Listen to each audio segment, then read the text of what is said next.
nature's comfort. Ramraj presents bamboo cotton white shirts.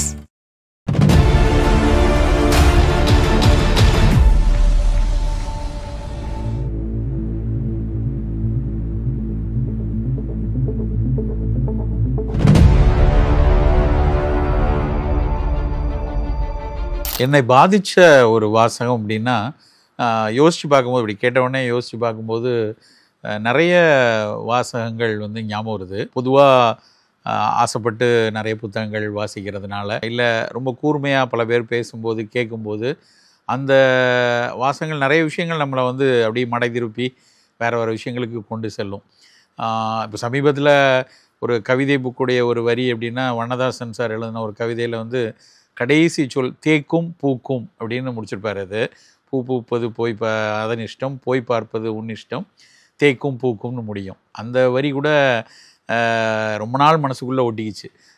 தேக்கும் பூக்குங்கிறது இது வந்து ஒரு கவித்துவமாக இருந்த வாசகங்கிறதுல ஆனால் ஒரு பெரிய பாதிப்பை உள்ளே கொண்டு வந்து அதனால் ஒரு பெரிய அளவில் மடைமாற்றி விட்ட வாசகம் அப்படின்னு யோசிச்சு பார்த்தா ரொம்ப யோசிக்கும் போது என்ன ஞாபகம் வருது அப்படின்னா, நான் 2013-14 இருக்கும்னு நினைக்கிறேன். அந்த நேரத்தில் அடையாறு புற்றுநோய் மருத்துவமனையில் ஒரு கருத்தரங்கில் ஒரு பேராசிரியை ஒருத்தங்க பேசிய ஒரு வாசகம் தான். டாக்டர் விதுபாலா அப்படின்னு ஒரு அம்மா வந்து அவங்க ஒரு பெரிய அதாவது நோய் தடுப்புக்கான ஆய்வில் இருக்கக்கூடிய ஒரு பேராசிரியை அந்த அம்மா வந்து பேசும்போது ஒரு வரி சொன்னாங்க. அவங்க ஒரு ப்ரெசன்ட் பண்ணுறாங்க. அதில் ஒரு வரி, இந்த ஒரு தலைமுறை தான் தன் அடுத்த தலைமுறையின் மரணத்தை அருகிலிருந்து பார்க்க போகிற துரதிர்ஷ்டவசமான தலைமுறை என்று சொன்னாங்க. அதை கேட்டு முடிக்கும் ரொம்ப வெலன்னு ஆயிடுச்சு. This is the only unfortunate generation those who are going to see their own children death அப்படின்னு ஆங்கிலத்தில் சொன்னாங்க. புற்றுநோய்களினுடைய தீவிரங்களை, நான் கம்யூனிகபிள் டிசீஸினுடைய தீவிரங்கள் கூடுறதை வச்சு நீங்கள்லாம் 50-60 வயசில் ஏதோ மாத்திரை மருந்து வச்சு நீங்களாம் இருந்துருவீங்க. ஆனால் இன்றைக்கி 30 வயசில் இருக்கிறவங்க அவர்கள் 40 வயதுகள்லேயே வந்து பல நோய்களுக்குள்ளே சிக்கக்கூடிய சாத்தியங்கள் பெருகி வரக்கூடிய ஒரு காலம் இது அப்படிங்கிறத புள்ளி விவரங்களோடு சொன்னாங்க. இன்றைக்கி எவ்வளோ ஏஜ் குரூப் வந்து என்ன டிசீஸில் என்சிடியில் இருக்காங்க அப்படின்னு அவங்க சொன்னாங்க. அதுவும் குழந்தைகளுக்கு வரக்கூடிய நோய்கள், புற்றுநோய்கள்லாம் பெருகிட்டே இருக்குது அப்படிங்கிற சமீபத்திய புள்ளி விவரங்கள் கூட பார்க்கும்போது அந்த அம்மா அன்னைக்கு சொன்ன விஷயம் வந்து ரொம்ப உறுத்தலாகவே இருந்தது. அதுக்கப்புறம் பெரும்பாலாக நான் நிறைய எழுதிக்கிட்டு இருந்தேன். அப்போ தான் வந்து விகடன்லாம் எழுதிட்டு இருந்த சமயம். அதுக்கப்புறம் நிறைய உரையாற்றுவதற்காக பல இடங்களில் பேச போகும்போதெல்லாம் மறக்காமல் இந்த சென்டென்ஸை வந்து ஒரு முக்கியமான ஒரு சொல்லாக நான் பேசிக்கொண்டே வந்தேன். அந்த அளவுக்கு எனக்குள்ளே ரொம்ப ஒரு பாதிப்பை உண்டாக்குச்சு. இன்றைக்கி இது கேட்டு ஒரு 10-12 வருஷம் தாண்டியாச்சு. ஆனால் 12 ஆண்டுகளுக்கு அப்புறம் இப்போ நான் வந்து திட்டக்குழுவில் நிறைய புள்ளி விவரங்களை பார்க்கக்கூடிய வாய்ப்புகள் வருது.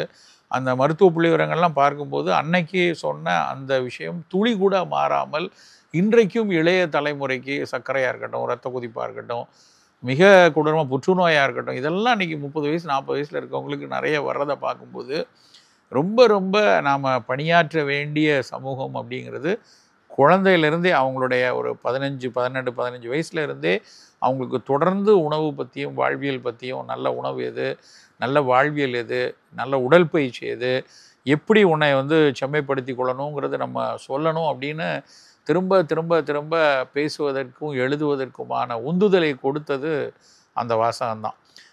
பல நேரத்தில் என்னோட நண்பர்களோட சில பேர் சொல்லுவாங்க, இதே சென்டென்ஸ் எத்தனை தடவைடா சொல்லுவேன், மேடையும் 300-400 தடவை நீ பேசிட்ட அப்படின்னு என்கிட்ட சொல்லுவாங்க.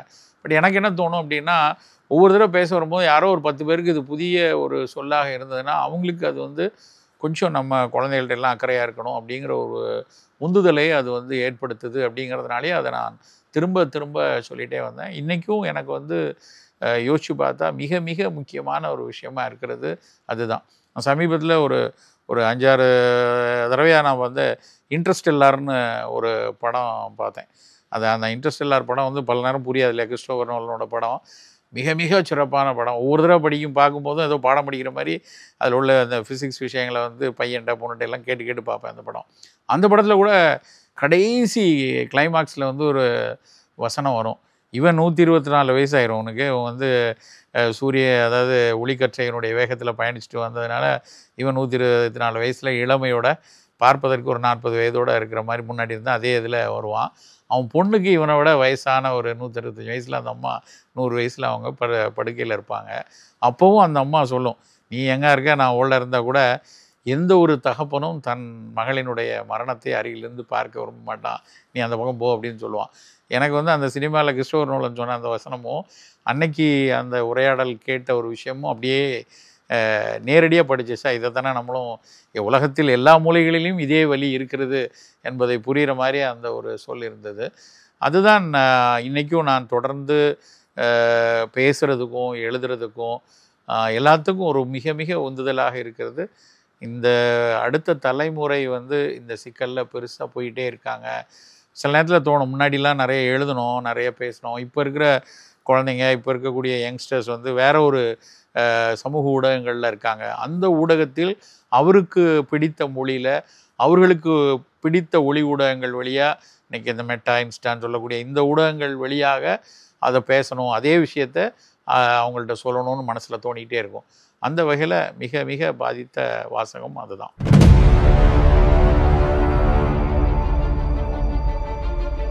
அடுத்து வந்து ரொம்ப ஒரு எந்த நபர் உங்களுக்கு வந்து ரொம்ப ஒரு பெரிய அளவில் பாதிப்பை உண்டாக்கியவங்க, எந்த அளவுக்கு உங்களை மாற்றியதில் அப்படின்னு யோசிச்சு பார்த்தா நிறைய பேர் இருக்காங்க. யோசிச்சு பார்க்க போது அம்மாட்டிருந்து ஆரம்பிக்கலாம். அம்மா வந்து எத்தனை விஷயத்தை நம்மளை செம்மைப்படுத்தியிருப்பாங்கன்னு தோணும். நிறைய நண்பர்கள், ரொம்ப மிக முக்கியமாக சந்தித்த பெரிய ஆளுமைகள், பல பேர் வந்து ஆசிரியர்களும் ஆளுமைகள். நான் ஒரு நல்ல தமிழ் சொல்லில் பேச முடியுதுன்னா என்னுடைய ஆசிரியர் கிரகோடி தான். சித்த மருத்துவத்தில் ஈடுபாடாக இருக்குன்னா என்னுடைய ஆசிரியர் சொர்ண மாரியம்மாள் அம்மா தான். அது மாதிரி ஒரு சூழலியலில் உணவு பற்றி, விவசாயம் பற்றி, உழவு பற்றி பேசுவதற்கான பெரிய உந்துதலை கொடுத்தது நம்மாழ்வார் ஐயா தான். இவங்கெல்லாம் பல மாற்றங்களை எனக்குள்ள என்னுடைய பயணத்தை செம்மைப்படுத்தி, சீர்படுத்தி, சரிப்படுத்தி என் ஓட்டத்தை கொண்டு வந்ததில் இவங்க எல்லாருக்கும் பெரிய பங்கு இருக்குன்னு தோணும். இதில் ரொம்ப ரொம்ப முக்கியமானவர்களாக யார் மிக முக்கியமாக இருப்பாங்கன்னு திரும்ப ரேங்கிங் பண்ணலைனாலும் இன்ஃப்ளூயன்ஸில் ரொம்ப யாராக இருப்பாங்கன்னு தோணும்போது மிக முக்கியமாக சொல்ல வேண்டிய நபர் வந்து பேராசிரியர் சேனை தெய்வநாயகம் ஐயா தான். அவங்க வந்து ஒரு மிகப்பெரிய நுரையீரல் மருத்துவர். அவங்க வந்து தாம்பரம் சானட்டோரியத்தில், சென்னையில் தாம்பரம் சானட்டோரியத்தில் பல ஆண்டு காலம் காச நோய்க்கான சிகிச்சையில் அதனோட மருத்துவமனையுடைய கண்காணிப்பாளராக சூப்பரண்டாக இருந்தாங்க. அவர்களிடம் நான் வந்து முனைவர் படிப்புக்கு வந்து அவரை நெறியாளராக வைத்துக்கொண்டு நான் போய் அறிமுகப்படுத்தி சேர்ந்ததிலிருந்து அவரோடு ஒரு 15-20 ஆண்டுகள் தொடர்ந்து பயணிக்கக்கூடிய வாய்ப்பு கிடைச்சது. அதில் அவர்கள் எனக்கு இன்ஃப்ளூயன்ஸ் பண்ணதான் ரொம்ப ரொம்ப மிக முக்கியமான விஷயம். ஏன்னா வந்து ஒரு பார்த்த முதல் நாளே நான் வந்து இறுதியாண்டு படிக்கிறப்ப ஒரு கருத்தரங்கு சென்னையில் நடந்தது. நான் பாளையங்கோட்டையிலிருந்து அந்த கருத்தரங்குக்காக வந்திருந்தேன். அந்த கருத்தரங்கில் அவர் வந்து ஆஸ்துமா நோய் பற்றி ஒரு பெரிய உரையாற்றினாங்க. நான் ஒரு பெரிய ஆஸ்துமா நோயாளினால எனக்கு அந்த உரை கூடுதலாக பிடிச்சிருந்தது. வேகமாக அவர் உரையாற்றி முடித்தோடனே வேகமாக அவர் வந்து வாகனத்தில் ஏறதுக்காக போனார். அந்த அரங்கை விட்டு, அப்போ பழைய கலைவாணர் அரங்கம், வேகமாக ஓடி போய் அவர்கிட்ட போய் உங்களை சந்திக்கணும், ஐயா உங்கள் முகவரி வேணும் அப்படின்னு சொல்லும்போது நான் வந்து இங்கே மருத்துவமனையில் இருக்கிறேன் அப்படின்னாரு. எங்களுடைய கல்லூரி மாணவர்களுக்காக ஒரு பத்திரிகை நடத்துகிறோம், அதில் வந்து நீங்கள் ஒரு கட்டுரை கொடுக்கணும் அப்படின்னு சொன்னப்போ அப்படி தான் அவருடைய முதல் அறிமுகம் கிடைச்சிது. அதுக்கப்புறம் நான் வந்து பிஹெச்டி பண்ணணும்னு நினச்சப்ப ப்ரொஃபஸர் ஜெகதீசன்கிறவங்க தஞ்சாவூர் பல்கலைக்கழகத்தில் எனக்கு ஆசிரியராக நேரடியாக இருந்தாங்க. அது மருத்துவ ஆய்வுங்கிறதுனால நீ இன்னொரு மருத்துவரை இணை நெறியாளராக வச்சுக்கலாம் அப்படின்னு பல்கலைக்கழகம் வந்து அனுமதி கொடுத்ததுனால அப்போ சானிட்டோரியத்தில் இருந்த ப்ரொஃபஸர் தேவநாயகம் சாரை வந்து நான் வந்து நேராக வந்து பார்த்தேன். அவர் பார்த்தப்பவே வந்து அவர் வந்து அவ்வளோ பெரிய ஆளுமை, எஃப்ஆர்சிஎஸ்ஸை இங்கிலாந்தில் படித்தவர், ஒரு அப்படி படித்தவர் வந்து ஒரு நல்ல வேஷ்டியும் சட்டையும் போட்டு தான் அவர் வந்து கடைசி வரைக்கும் அந்த ஆடை தான் அவர் வந்து அணிஞ்சிருந்தார். 1000 நோயாளிகள் உள்நோயாளிகள் இருந்த, இப்போ இதோட கூடிடுச்சு, முன்னாடி 1000 நோயாளிகள் இருந்த உள்நோயாளிகளில் காலையில் 8லேருந்து அவர் வந்து 2 மணி வரைக்கும் அவர் பணியாற்றிய அந்த மார்னிங்கில் ஐபி ஃபுல்லாக ரவுண்ட் முடிச்சுட்டு 2 மணியில் அலுவலகத்துக்குள்ளே வந்து உட்காருவார். ஒரு நோயாளியையும் பார்ப்பது, தமிழிலேயே உரையாடுவது. எவ்வளவு பெரிய மருத்துவர்கள் மருத்துவ கூட்டம் இருந்தால் தமிழில் இருக்கிறவங்க இருந்தாங்கன்னா தமிழில் தான் முழுக்க உரையாடும். மிகப்பெரிய ஆங்கில புலமை உள்ளவர் அவர். ஆனால் பேசுகிறதுல எப்பொழுதும் தமிழ் சொல் இருக்க வேண்டும், தமிழில் தான் உரையாட வேண்டும். அதோட அவர் பேசும்போது சொல்வார், தமிழ் எனது அடையாளம்னு ஒரு நூலே எழுதினார். அந்த அளவுக்கு ஒரு தமிழ் பற்று உள்ளவர், ஒரு நவீன மருத்துவர். அந்த தமிழ் பற்று தான் அவர் வந்து சித்த மருத்துவம் மீது அவருக்கு வந்து ஒரு ஈடுபாட்டை கொடுத்துச்சு. தமிழர்களுடைய ஒரு அறிவு அது. அதை வந்து நம்ம வந்து இன்றைய அறிவியலை வைத்து அதை வந்து நம்ம சீர்தூக்கி பார்க்கணும் அப்படிங்கிற புரிதலை கொடுத்து முதலாக நாம் ஏன் கூட்டாக மருத்துவம் செய்யக்கூடாது? எல்லா மருத்துவமும் சிறப்பானது தான். எல்லா மருத்துவத்துக்கும் ஒரு சில வரையறைகள் இருக்குது, லிமிட்டேஷன்ஸ் இருக்குது. அப்போது ஒரு நோயருக்கு எந்த மருத்துவ முறை எப்போது தேவைப்படும்? சில நேரங்களில் அவசர சிகிச்சைகளுக்கு நவீன மருத்துவமும் நவீன அறிவியலும் மிக மிக முக்கியமானது. அதே சமயத்தில் நாள்பட்டு சிகிச்சை அளிக்க வேண்டிய இடத்துல கூடுதலாக சித்த மருந்துகளை சேர்த்து கொண்டு போகலாம். ஒரு ஆரம்ப நிலை மருத்துவ நோய்களுக்கான ஒரு காய்ச்சல், தலைவலி, சளி, இருமல் இதுக்கெல்லாம் சித்த மருத்துவத்தை தனியாக பண்ணிக்கோ. நாள்பட்ட மருத்துவம் வரும்போது இணையாக சேர்ந்து பயணிக்கலாம். ஆய்வுக்குள்ளாக்கும் போது நவீன அறிவியலையும் வைத்து ஆய்வுக்குள்ளாக என்ற பல புரிதல்கள் அந்த மனிதரால் தான் எனக்கு கிடைச்சது. அவர் தான் அந்த இன்டகிரேட்டிவ் ப்ராக்டிஸுக்கான தளத்தை அவர் வந்து அமைத்து கொடுத்தவர். அது ஒரு 2 மருத்துவர்கள் இணைந்து பணியாற்றுவது. ஒருத்தர் இன்னொரு மருத்துவத்தை எழுதுறதுக்கு பேர் இன்டகிரேட்டட் கிடையாது. ஒரு நவீன மருத்துவரும் சித்த மருத்துவரும் சேர்ந்து, ஒரு நவீன மருத்துவரும் ஒரு இயற்கை மருத்துவரோ யோக மருத்துவரோ இல்லை, ஒரு நவீன மருத்துவரும் ஒரு ஆயுர்வேத மருத்துவரோ இணைந்து ஒரு நோயருக்கு பணியாற்றுவதுங்கிறது ஒரு மிக மிக ஒரு அற்புதமான ஒரு புரிதல். 2 மருந்துகளினுடைய இணைந்து போகும்போது அதனோட பயோலபிலிட்டி வந்து ஒன்றோடு ஒன்று பாதித்து விடக்கூடாது என்பதற்கான ஆய்வுகளையும் செய்ய வேண்டும். அதே சமயத்தில் 2 மருத்துவர்களும் அவர்களுக்குள்ள ஈகோ இல்லாமல் அதை பார்த்து செய்ய வந்து தான் வந்து ஒரு நோய்களுக்கு மிகச்சிறப்பானதாக அமையும் அப்படின்லாம் ஒரு அழகான புரிதலை உருவாக்கி அதை பயிற்சியும் செஞ்சோம். கிட்டத்தட்ட 2000 2014 வரைக்கும் செஞ்சிலுவை சங்கத்தில் இந்திய நலவாழ் மருத்துவமனையில் முதல்ல HIV நோயாளிகளுக்குன்னு ஆரம்பித்து காச நோய்க்கு, அப்புறம் சர்க்கரை நோய்க்குன்னு சில நோய்களுக்கெல்லாம் வந்து ஒரே மேஜையில் ஏற்றாப்புல உட்கார்ந்து ஒரே கேஷீட்டில் நவீன மருத்துவத்துக்கு அவர் பார்த்து கொள்வார், சித்த மருத்துவத்துக்கு நான் ஆடி பார்த்து என்னுடைய மருத்துவம் எழுதுவேன். 2 சேர்ந்து கொடுக்கும்போது நேரம், பொருளாதார செலவு எல்லாமே குறையதை கண்கூடாக நாங்கள் பார்த்தோம். அப்படியான ஒரு ஒரு ஒருங்கிணைந்த மருத்துவம் இன்றைக்கி உலகம் முழுக்க பேசப்படக்கூடிய இன்டகிரேட்டட் மெடிக்கல் ப்ராக்டிஸுங்கிறது இன்றைக்கி வேர்ல்டு முழுக்க ஒரு முக்கியமான சப்ஜெக்டாக பேசப்படுது. அதை 2000 சொல்லி கொடுத்து ஒரு மிக மிக ஒரு முக்கியமான ஒரு வழிகாட்டுதலை கொடுத்தவர் பேராசிரியர் தேவநாயகம். அதெல்லாம் தாண்டி அவருக்குள் இருந்த அறச்சீற்றம், அதாவது தவறை தவறென உடனடியாக எந்த விதமான காய்ப்பும் உவப்பும் இல்லாமல் சுட்டி காட்டக்கூடிய ஒரு நேர்மை தேவநாயகம் சாருடைய அடையாளம். அது வந்து மிகப்பெரிய அளவில் என்னை ஈர்த்த ஒரு விஷயம். எந்த விஷயங்களையும் இப்படி தான் நெறிபட பார்க்கணும், இப்படித்தான் அதை வந்து தவறு இருந்தால் அதை வந்து நாம் சீற்றத்தோடு அணுகணும், அதில் அறம் இருக்கணும், எதுலேயும் ஒரு அறம் இருக்க வேண்டும். ஒரு வணிகம் என்றாலும் profit is not a dirty word, but அதுலேயும் அறம் இருக்கணும், அறம் சார்ந்த வணிகத்திற்கு கூட நிற்கணும். அப்படி எல்லா விஷயங்கள்லேயும் வந்து ஒரு மிகப்பெரிய புரிதலை ஒரு தகப்பனுக்கு அடுத்து இன்னொரு தகப்பனாக எனக்கு வந்து எல்லா விஷயத்தையும் காட்டி கொடுத்த ஒரு பேராசினியாக காட்டி கொடுத்த தேவநாயகம் வந்து ஒரு மறக்க முடியாத நபர் எனக்கு. அது ரொம்ப ரொம்ப இன்றைக்கும் நான் அடிக்கடி சொல்லுவேன். இப்போ ஒருத்தர் பர்ஸில் வந்து அவங்க மனைவி ஃபோட்டோ வச்சுருப்பாங்க. நான் எப்போவுமே என் பர்ஸில் வந்து என்னுடைய பேராசிரியர் தேவநாயகம் ஐயா ஃபோட்டோ தான் வச்சுருப்பேன். எப்போ அதை எடுக்கும்போதெல்லாம் அவர் பார்க்கும்போது எந்த இடத்திலும் எந்த சிகிச்சையிலும் வந்து அந்த ஆசிரியனுடைய மொழியும் அந்த ஆசிரியனுடைய கண்டிப்பான குரலும் அவருடைய அறச்சீற்றமும் அவருடைய வழிகாட்டுதலும் குழந்தை போல் அவர் அரவணைக்கக்கூடிய ஒரு அன்பும் வந்து எப்பொழுதுமே எனக்குள்ளே கேட்டுக்கொண்டே இருக்கும். அவ்வளோ ஒரு மிக முக்கியமான பாதிப்பை எனக்குள் ஏற்படுத்திய மிக மிக முக்கியமான நபர் வந்து பேராசிரியர் மருத்துவர் தெய்வநாயகம் ஐயா அவர்கள். ரொம்ப முக்கியமானது.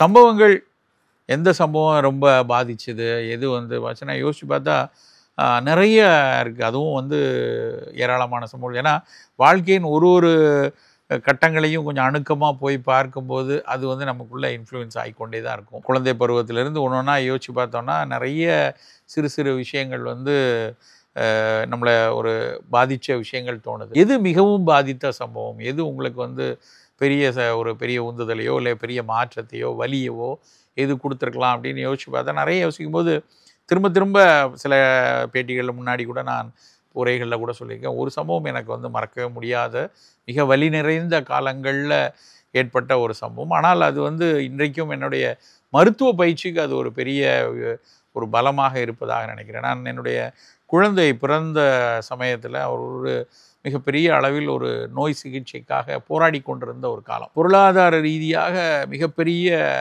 கஷ்டத்தில் இருக்கும்போது நானும் மனைவியும் மிக மிக கடினமான ஒரு சூழலில் குழந்தையை வந்து ஒரு நல்ல சிகிச்சை கொடுத்து எப்படியாவது குணப்படுத்தி கொண்டு வரணுங்கிறதுக்காக பெரும் போராட்டத்தில் இருந்த பொழுதில் ஒரு நாள் ஒரு சூழல் வந்து 3 மாத காலமாக மருத்துவமனையிலே இருக்கும்போது ஒரு சூழலில் துளி கூட முன்னேற்றம் இல்லை.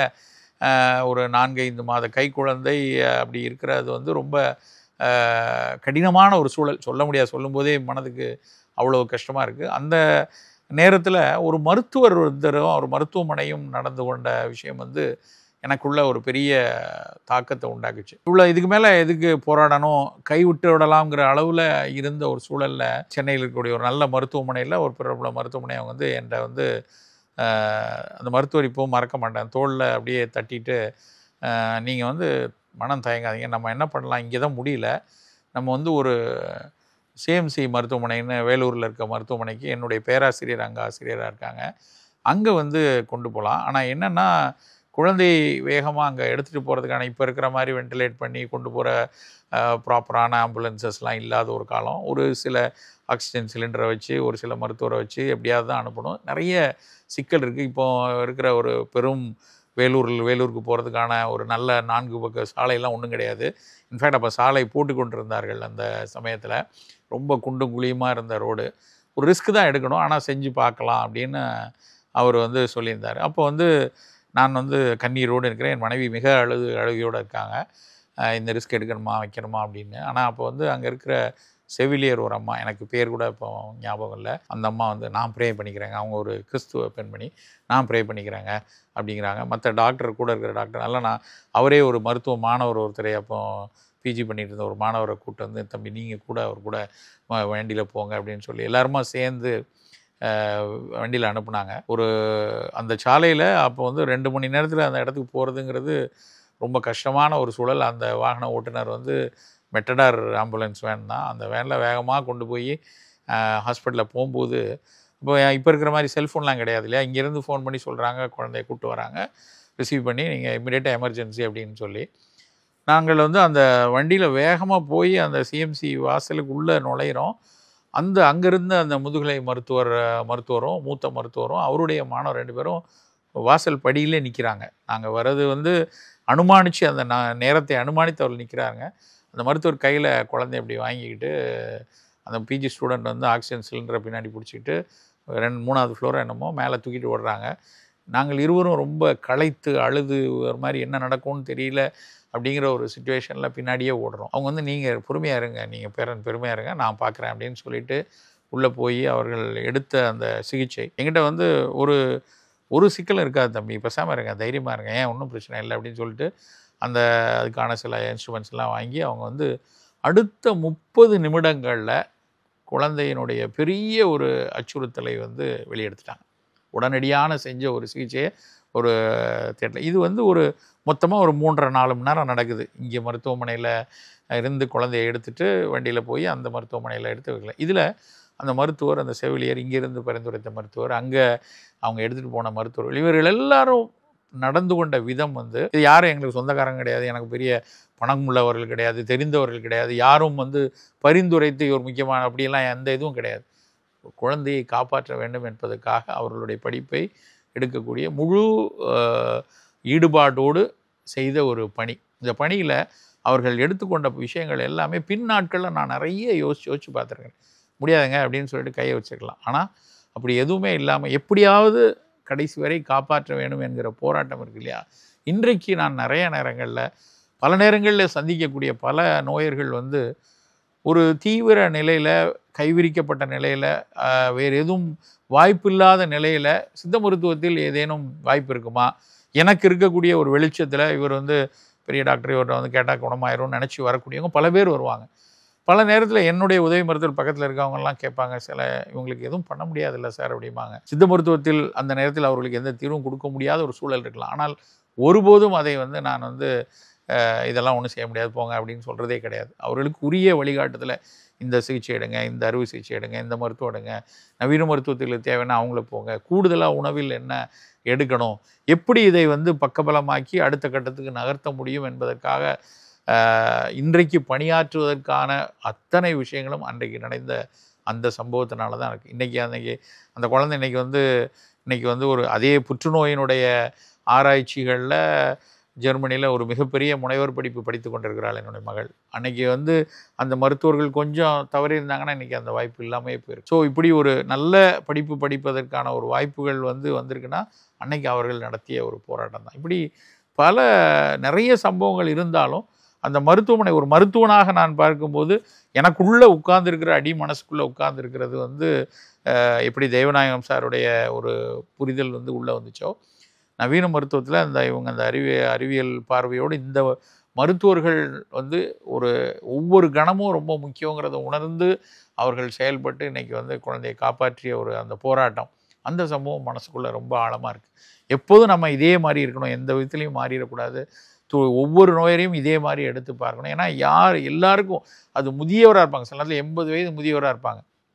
அவங்களுக்கு நம்ம என்ன பண்ணிட முடியும் அப்படின்னு நினைக்காம அவர்களுக்கு, ஏன்னா ஒரு அடுத்த 6 மாதத்தில் ஒரு புதிய மருந்து கண்டுபிடிக்கப்பட்டு வரலாம். இன்றைக்கி அதுக்கான கையிறு நிலையில் இருக்கலாம். ஆனால் 6 மாதம் கழித்து ஒரு புதிய மருந்து வருதுன்னா அந்த மருந்தை வச்சு அவர் முழுமையாக உயிர் வாழ்வதற்கான எல்லா வாய்ப்புகளும் இருக்கும். அப்போ அந்த வாய்ப்பை தவற விட்டு விடக்கூடாது என்கிற புரிதலோடு தான் இன்றைக்கும் வேலை செய்ய முடியும். இப்படி பல ஒரு நல்ல நகர்வை கொடுத்துவதற்கு அந்த ஒரு சம்பவம் ரொம்ப ரொம்ப முக்கியமான சம்பவமாக பார்க்குறேன். நிறைய விஷயங்கள் இந்த சமூகத்தில் நம்ம அப்படியே பயணித்து கொண்டே வரும்போது ஒரு வாசகமாக இருந்தாலும் சரி, ஒரு நபராக இருந்தாலும் சரி, எல்லாரிடமிருந்தும் கற்றுக்கொள்வதற்கு ஏராளமாக இருக்குது. வாசிக்கக்கூடிய எல்லா விஷயங்களும் நிறைய விஷயங்கள், ஒரு சொல் நம்மை புரட்டி போடக்கூடிய விஷயங்கள், பல நல்ல நல்ல எழுத்துக்கள் கொட்டி கிடக்குது. அதை நம்ம தான் எடுத்து படிக்கணும், அப்படி இருக்குது. அதே மாதிரி பல சம்பவங்களை கடந்து தான் ஒரு வாழ்க்கைங்கிறது எல்லா விஷயங்களையும் கடந்து தான் வரும். அதில் பல சம்பவங்கள் உன்னிப்பாக நம்ம கவனிக்கும் போது அது நம்ம உள்ளுக்குள்ளே அடிமனசுக்குள்ளே போய் உட்கார்ந்து நம்மை அதை நோக்கி நகர்த்துவதற்கும் வாய்ப்பாக இருக்கும். நான் நினச்சி பார்த்தா நிறைய நேரங்களில் நிறைய வாய்ப்புகளை கிடைக்க பெற்றவனாக, நல்ல ஆசிரியர்கள், நல்ல சொற்கள், மிகச்சரியான நிகழ்வுகள் வாழ்க்கையில் தொடர்ந்து நடந்து கொண்டே வந்தது தான் ஒரு மகிழ்ச்சியான ஒரு வாழ்க்கைக்கு ஒரு மிக அடித்தளமாக அமைந்திருக்கிறதோ எனக்கு தோணும்.